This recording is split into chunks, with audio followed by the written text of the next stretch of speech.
Soy estudiante de la licenciatura en Educación Física en la Escuela Normal Pablo García Ábalos, producto integrador de primer semestre. A continuación, les dejaré en pantalla los temas a tratar en el siguiente video. Etapas y características del desarrollo que va desde la infancia a la adolescencia, desarrollo cognitivo y social infantil, desarrollo motriz en la infancia, concepto de adolescencia y pubertad, desarrollo motriz en la adolescencia, cognición social de los adolescentes y jóvenes. Factores sociales y culturales vinculados a la infancia y adolescencia, la economía mexicana, regionalización de la pobreza en México, movimientos sociales, observación participante y no participante, la entrevista y la encuesta, relación de la escuela en la comunidad, ritmos de crecimiento, desarrollo y maduración, etapa de la adolescencia entre los 11 y 22 años de edad, etapa de adultez tardía. El deporte en la Edad Media, actividad física en la época colonial y principios rectores en la educación física. Infancia, periodo intrauterino. Aunque se considera que la infancia empieza en el momento de nacer, en ocasiones se asume que puede empezar antes, especialmente en los casos de parto prematuro. Periodo neonatal. Esta fase de la infancia se inicia en el nacimiento y finaliza aproximadamente al final del primer mes. En el periodo neonatal, los bebés aprenden las principales regularidades del mundo que les rodea y se establece la comunicación más directa con otros seres humanos. Periodo postneonatal o lactante.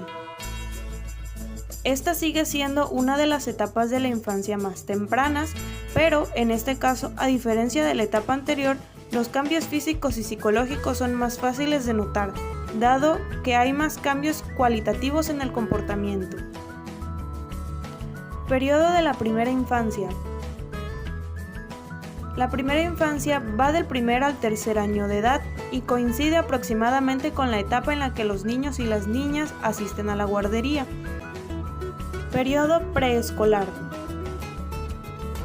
El periodo preescolar va de los 3 a los 6 años.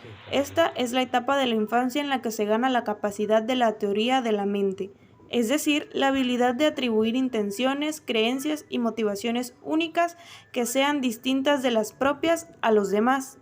Esta nueva capacidad enriquece mucho las relaciones sociales. Periodo escolar.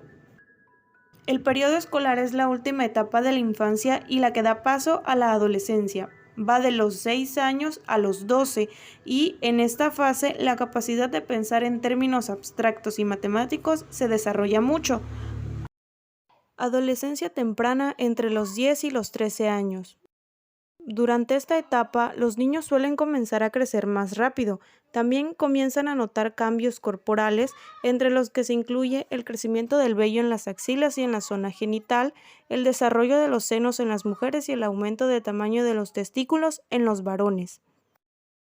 Adolescencia media entre los 14 y los 17 años. Los cambios físicos que comenzaron en la pubertad continúan durante la adolescencia media. La mayoría de los varones comienza su crecimiento repentino y continúan los cambios relacionados con la pubertad. Desarrollo cognitivo. El desarrollo cognitivo neurológico concierne a todo lo que vive el bebé de entre 2 y 6 meses, en cuanto a su interacción con el entorno, el equilibrio cefálico, manipulación de objetos, regulación de las fases del sueño, vocalizaciones, manifestaciones emocionales, etc. Desarrollo motor infantil. Abarca los pequeños y grandes movimientos, así como los sentidos del cuerpo, cuando los bebés acuden a un sonajero o dan sus primeros pasos. Concepto de adolescencia y pubertad. La adolescencia es el periodo de la vida posterior a la niñez y anterior a la adultez. Transcurre desde que aparecen los primeros indicios de la pubertad entre los 10 y 12 años hasta el desarrollo completo del cuerpo y el comienzo de la edad adulta. Desarrollo motriz en la adolescencia. Es la maduración progresiva de los centros nerviosos. Se clasifica en gruesos, que no requieren de tanta coordinación, y finos, que requieren de mayor coordinación. Todo adolescente debe tener varias habilidades desarrolladas, entre las más importantes la coordinación, fuerza y elasticidad. Cognición social entre adolescentes y jóvenes. Significa el crecimiento de la capacidad de un niño de pensar y razonar. Este crecimiento se presenta de distintas maneras de los 6 a los 12 años y de los 12 a los 18. Se adquieren capacidades como combinar, separar, sustraer o dividir, ordenar, alfabetizar y clasificar. Factores sociales y culturales vinculados a la infancia y la adolescencia. Para madurar emocional y socialmente, los niños deben interaccionar con personas fuera del hogar. Estas interacciones suelen darse con parientes cercanos, amigos, vecinos y personal de las guarderías, escuelas, lugares de culto y equipos deportivos u otras actividades. Como bien sabemos, la cultura influye de manera importante en cualquier persona, pero más aún cuando se hace referencia a un niño. La economía mexicana. La economía contiene una mezcla de industrias y sistemas agrícolas modernos y antiguos. Los gobiernos recientes han expandido la competencia en puertos marítimos, telecomunicaciones, la generación de electricidad, la distribución del gas natural, con el modernizar la infraestructura. Regionalización de la pobreza en México. Si bien es cierto que la región sureste del país es la que padece más atraso, la entidad con mayor número de pobres es el Estado de México, con 7.5 millones de personas en esta condición.